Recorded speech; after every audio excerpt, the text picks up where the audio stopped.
said, quote, journalism is under attack, civility is under attack, trust is under attack, and we have to fix that. I know we'll talk about how you plan to do that in your work moving forward, but what do you see today, and was there a defining moment when you look back over the past 2-3 years where there was a light bulb that went off to you that said we are in a very different moment in time?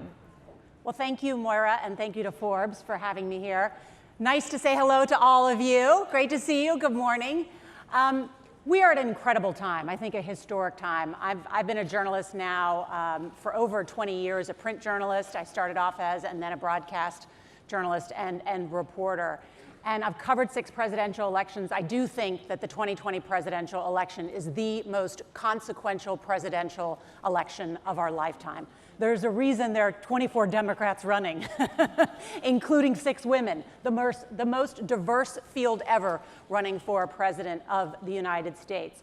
We are potentially facing a constitutional crisis as Democrats in Congress debate potential impeachment against Trump. We have a world order that is in chaos, with forces seeking to disrupt democracies, including our American democracy. Not just the Russians, but I've just talked to top intelligence officials in the last couple of weeks that now the Chinese and the Iranians are also trying to disrupt our next presidential election. So the threat facing our democracy is real.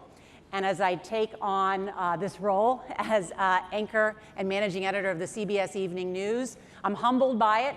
And I also think about Walter Cronkite, who held that position for 20 years. And in reading his biography and some of the notable things that he said, journalism is what we need to make democracy work.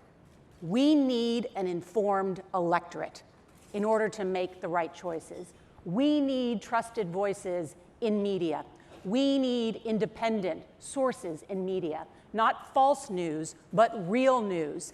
And when we are inundated by headlines and alerts and all kinds of a cacophony of voices, where are those trusted sources of news? Some of us, I think we're like, I like this newsletter, right? Because it's quick and easy and I don't have much that time.